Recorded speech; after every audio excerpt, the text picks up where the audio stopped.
Nee, nein. Without you. Nein.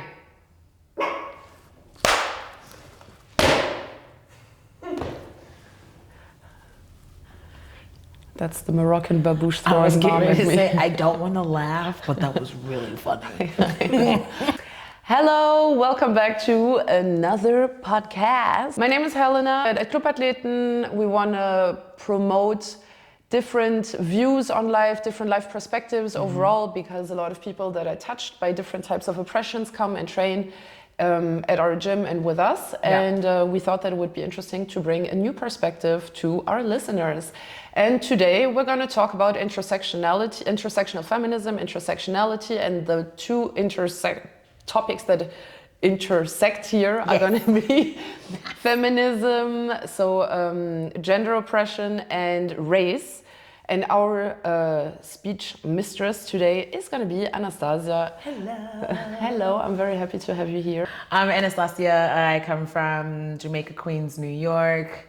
What am I doing here in Berlin? I'm a dancer, I'm a trainer here. Been here for quite some time, like 6 years. I'm just an overall like well-rounded type of gal.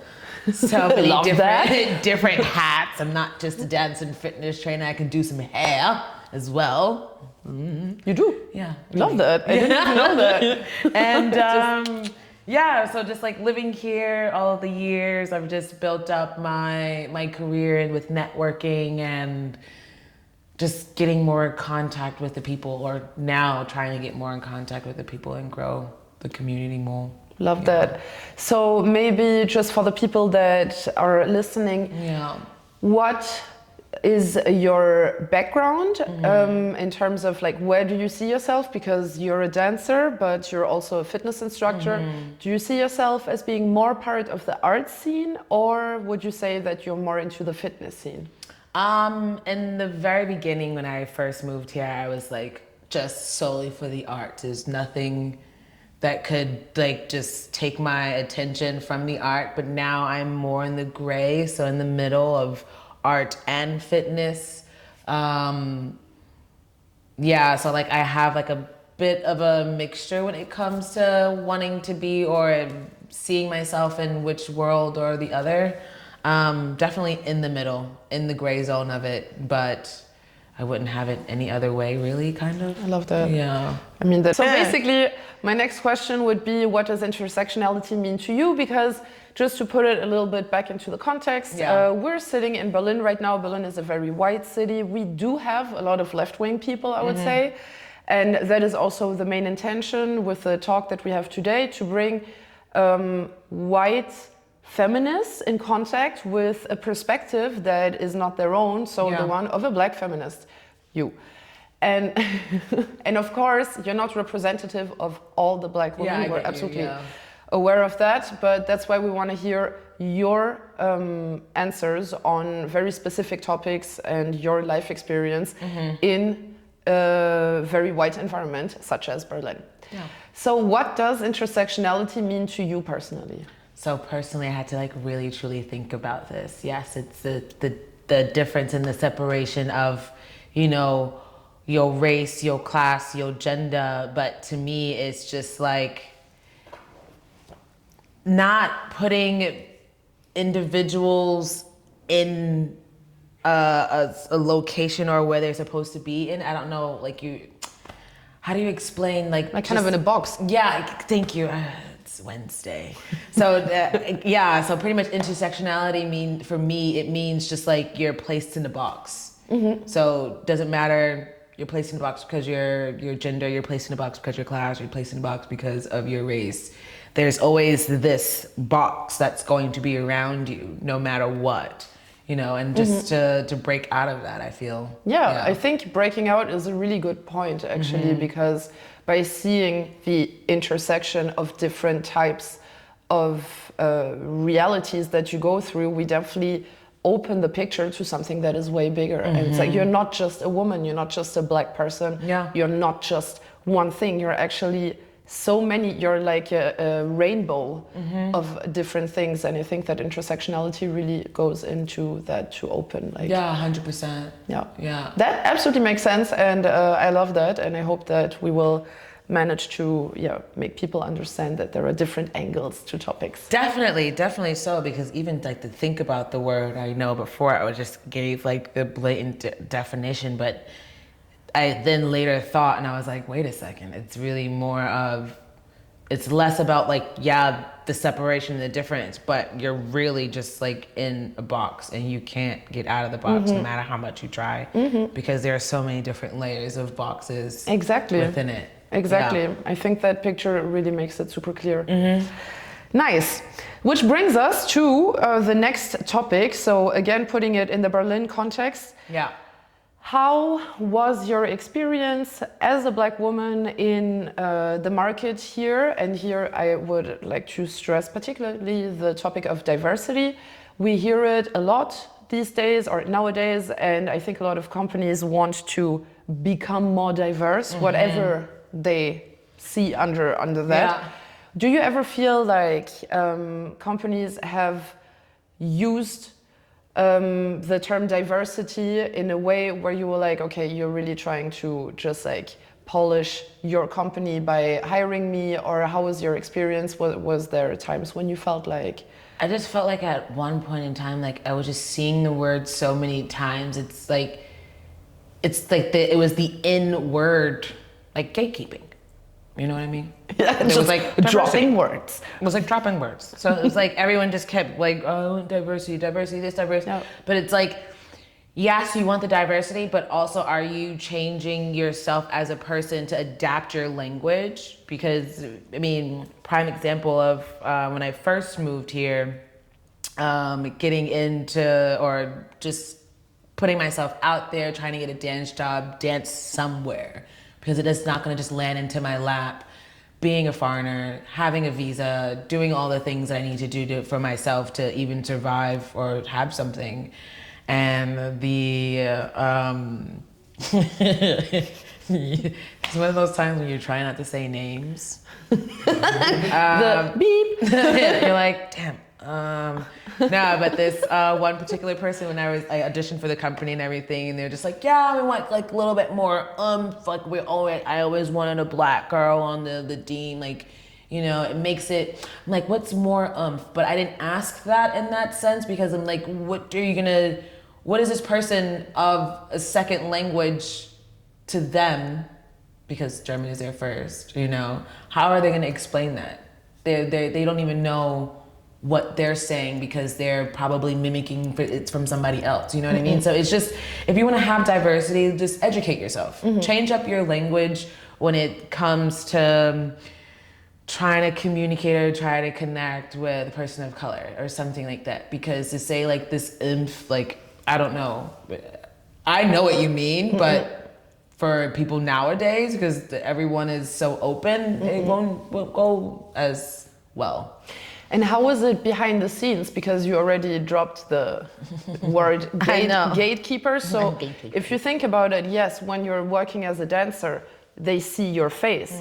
But how is it in terms of like, how was it in the shows or like the jobs that you had in the past? Were there decision makers that were not white, for instance? No, of course, because the entire production, you know what I mean? Like production set, production team, where the organizer is German, Caucasian German. Say it. A white person. Say it loud. I'm Black and I'm proud. No, but it's like, you know, the organizers are, you know, Caucasian German, and like we as the artists, or depending on if I'm coming with like a company or something, I of course I have no rights. I can't say anything, because they're the ones that's paying my boss and he's paying us, you know, at the end of the day. So there's always, I guess, in the art form, there's always a chain of command that it's embedded in us as dancers when we were taught young that you always have to listen to the chain of command. Yeah, it's like the really shitty. The decision maker is still are those gatekeepers, are those white people. They can say, okay, we want a black person here, for instance, dancing in front. But that also brings up, and I don't know how you experienced it, maybe if you want to tell us a few words about that, but like, if they don't even do any research or whatever, they would just like, okay, we need someone black, you just represent someone black, they don't know anything about it, and then it's also projecting so much of what society expects from a black person onto you. You're supposed to represent everyone, and black. That's the one thing I never understood, but it's like I know what you're saying. I've never gotten that situation. I've always been in a situation of like you can express yourself. Like, what is express myself? Like, everyone can express yourself. And also like in your situation, it's very, very like sensitive, because I feel like if I was in that moment, I would definitely say something, because there are so many times I've been in situations where it's like their language is completely different and I don't say anything, but it's on the tip of my tongue, and I always have to think about what would my mother do. So what would she do? Good question. Mom. Next time she's coming as well. No, she's gonna be like, so. No, I mean, in her defense, she probably, would say the first thing on her mind that would come, like, what the fuck? But what would my mom do after that first outburst in that sense? You know what I mean? Yeah. I just have to try and give it a different approach. It's unfortunate that people's languages aren't up to date with themselves, because as they get older, they are so stuck with the stuff from the past, and it makes no sense whatsoever. I totally get that. Yeah. Do you feel that things have changed over the last years though? And also here in Berlin again, because that's the market you mainly worked in, right? And kind of linked to that question, is there were you able to have an impact on your surrounding? Do you feel like through those jobs that you got, you were able to also pull people in where you were like, okay, you know what, I see that you deserve to be here, like, come, please, support. 100%. Like, I just thought, like, a couple of years ago or something, it was one girl that I helped get her, like, there's a letter of intent for her visa. And she was also a dancer too. She is a dancer, not was. They are a dancer. See, changing your language. Exactly, you're shaping reality. And so I've helped them get their letter of intent for their visa, and then also was able to provide a job for them. You know Amazing. what I mean? As far as like, if you want to cover my class, my dance class, come do this, come do this. I'm always finding a way of putting someone on, because in the very beginning, for me, it was also very difficult. Like now, having this opportunity of choreographing for Inka Bauza and like working for her, not only as a choreographer, but also as a dancer, as a Schlager singer. Schlager. Working for her and then not being able to do a show or something, and I was able to find 2 other dancers and also one of our work colleagues, Alessa, and send her for her first like dance job, but it was like a big sending as well, because it was on TV and it was broadcasted for Sylvester. So it was just, that really makes me feel awesome. Yeah. You know what I mean? It makes me really feel really nice that I can be able to, if I don't want to do something, I can pass along with no ill intention or no ill will for the next person. Like, go ahead, baby, go ahead and shine. Yeah, you know? Totally, I get that. You know? I feel like you basically get to support other people when you see like there is a path for you and you want to support that. Yeah, and that's really important. because everyone's growth is completely different. Everyone's knowledge of when they first come here is completely different. Everyone's build up and everyone's come up is completely different. So it's like if you have somebody that's technically in the same like field as you, why not give them like the nudge and be like, okay, here's like that helping hand. Even if you can give it, but they 9 times out of 10, they're gonna accept it because for them it's like, oh my gosh, this is something that I want. But if they don't accept it, that's also okay too. Yeah. You know? Yeah, but I think that overall in probably more in the arts industry, I would say, being able to support someone and being strong together is worth a lot in an industry that wants you to usually elbow your way through. It's a lot of stepping on others, right? Yeah, 100%. Yeah, it's definitely competitive. I mean, more so, I would say it's not as competitive as it was a couple of years ago. It's not. I mean, yes and no, but if it's not, I would say no because I'm in it. You know what I mean? I've networked my way. So you changed, maybe. It's me. I became a pro. Right? I've understand my way and I know how to network now to where I'm not just staying within the small group of people. Yep. I'm going outwards and I'm going further than they would think, you know what I mean? And yes, so there's the no aspect, like it hasn't gotten bigger, and yes, it has, because there are so many people it's still growing, and it's a lot of people are up and coming. And it's still like a little bit of competitiveness because you have people that are up and coming, and you have some, I mean, you have the old wiser, you know, people that are giving the us the knowledge. But then you just have like that middle ground that they don't know yet. They don't know that they have to pass along that information to the Where are younger you on that scale? That's the thing. Like I'm not saying I'm above others. You can say it. Maybe just a little bit. Maybe just a little bit. No, because yes, I am up there because I've had like years of experience. Yep. The age I am now, where I studied, yeah. So does the younger generation bring a new wind into the scene? Would you say so? And are things changing, like what we said with the gatekeepers and stuff? Yeah, the younger generation does bring new wind because like you have like that fresh, that vibrant energy that sometimes older dancers or seasoned dancers I should love say that. seasoned dancers, we kind of like lose, you know what I mean? Some of that, something that that makes our eyes sparkle when we first see something, or we first see the stage, or we get at that dance job. But there's just something that just, I don't know, I think it just goes with time. But it's always refreshing to see the young ones come up and you're like, ooh, that's nice. I'm gonna try and do that too. Not my hip. Yeah. But no, it's also interesting too because you have a lot of young ones that think they know everything.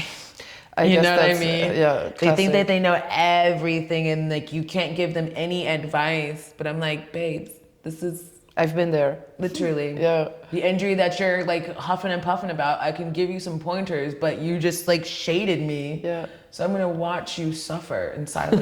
You know what I mean? Like, you're evil. I'm evil. But only when evil is necessary. Yeah, I mean, I guess there is a saying in French which is the experience is a light that only brightens the one that carries it. So it's like if I'm holding the flame, well, I have to hold it myself. If you hold it, I'm not gonna see. And it's not one of those things, it's like, I always felt weird giving advice or always talking, you know what I mean? Because I feel like kids now are not here, but I don't know. I guess it's all over the world, I don't know. Yeah. Like you can't tell them anything. Can you not? I mean, you can, but they have like this attitude like why are you telling me things? Like, I don't know. I don't get it. It's an interesting question, actually, because, well, I guess depending on the topic, I don't know how it is in the dance scene, but I feel like when I look at, I'm going to call it like this aspect or this wish for community building, there is way less of this, I need to do this by myself, which was something that I feel as a whole, like society-wise, was way more represented in our parents' generation, kind of, and that if I look at younger, in particularly female presenting people, there's way more of this questioning of, wait, does this actually serve my interest? Yeah, and we're not yet at a point where I would say, okay, like sorority, big time, whatever, like certainly not. But you find more critical thinkers in the younger generation, I feel, than maybe, let's say, 15 years back. Yeah. No? Especially now, which is, it's also nice too, because you're able to have an open dialogue. Yeah. You know? And when you're able to share that information and they just take it, you know what I mean? I'm not like telling you to run with it down the street. Yeah. But just take a little bit of information, let it sit, let it settle, digest, if you will, because what I'm saying is definitely gonna come back, you know, tenfold. Yeah, for sure. But yeah. Let's come to my next question, which is, what is your opinion on the fitness scene here in Berlin? Did you notice any changes? How is it for you to navigate that sphere? Well, for me, it's kind of like the same with dancing. So when I, sorry, I just got really distracted. Yeah, me It's too. just like, go in the back. No. You're fine. Yeah, so like when I first started like with my fitness journey and everything, it's like slow old man. My fitness journey and everything, it's like, yeah. That's nice. I was a background model for Jamundo. So when I started with Jamundo, getting into like the fitness background with that was like a little bit of eye openers, because most of the coaches that were there were dancers from outside of Berlin. So I was like, there's something like I can do, and also something else new that I can fall in love with. Yeah. So it was just about like mixing it up a bit. You know what I mean? Yeah. That fitness is it's definitely changing. Because you're also a Nike coach, right? Yeah. How is that like? How did that impact your life? Also, do you feel like you got access to a new type of community through coaching for this specific brand? Yeah, it was definitely an eye opener. You know, like I've set goals for myself personally, and over the years, like they start to come true, or little things here and there like start to like trickle into my life, and I'm like, no, it's not this. So how it came about, like someone came to my ass class, and then I guess I'm so into my routine, I have blinders on, so I technically can't really see. Even though I can't see, I can't see. And then from there on, like I've gotten a Instagram post, someone like reached out to me, and I thought it was like fake, because I was like, no, I can't be at the point now in my life where this is actually something. Yeah. I'm like, me? Nike? What? Yeah. What? Finally reached out and answered back, and then it was an actual thing. I'm like, okay, this is big. I don't know, I've always have like these dreams and aspirations, but now they're actually coming true. I'm like, what? The actual HE double hockey sticks. You know what I mean? Like, oh, snap. Yeah, my community has definitely grown, like as far as like with the participants, especially here with Club Athleten. More so now coming out of my comfort zone and opening up that dialogue between coach and participant, because there are so many, I guess, different levels. I don't know, people have like their coaches on like a pedestal or something. I don't know. But especially with the fitness, it just keeps growing and growing. But like we're all growing still, you know. I'm now open into more the running community, especially starting with Nike and growing my friendships within the colleagues that I met there. Just being more open, like I said, to dialogue, because I am an introvert, but I'm also an extrovert too, you know, but I'm so to myself, like there are times I'm just like, yeah, no, don't touch me. I definitely had to slow my inside voice down, because the last time there was like so much that was loud, and like the little things like made it to the front. So like my goal is to either, you know, create and really push out one of my workshops that I was like building last year with Mind, Body, Booty. I don't know, be on somebody's billboard, advertising. Sounds legit. Something like book a job, something where I'm advertising that'll give me like longevity, dance, the sky's the limit, continue to create, and also just push out work. Yep. You know, but also still take my time for myself, study, get my passport. Love that. And Hello, passport. I love a passport. Yeah, no, that is. But no, just keep whatever your dreams and your aspirations and your goals are. You just keep that to the front of your mind, Yep. and you just keep going. Yeah, you have your self-care days. You have like your days where you take it easy, but always remember, like, okay, yeah, I do have a goal. I'm not. You can have like a really shitty day. It's okay, but also know that my end goal is such and such. Like, I don't want to. I'm not here. Yes, I'm here by myself, but technically I'm not here by myself. You know what I mean?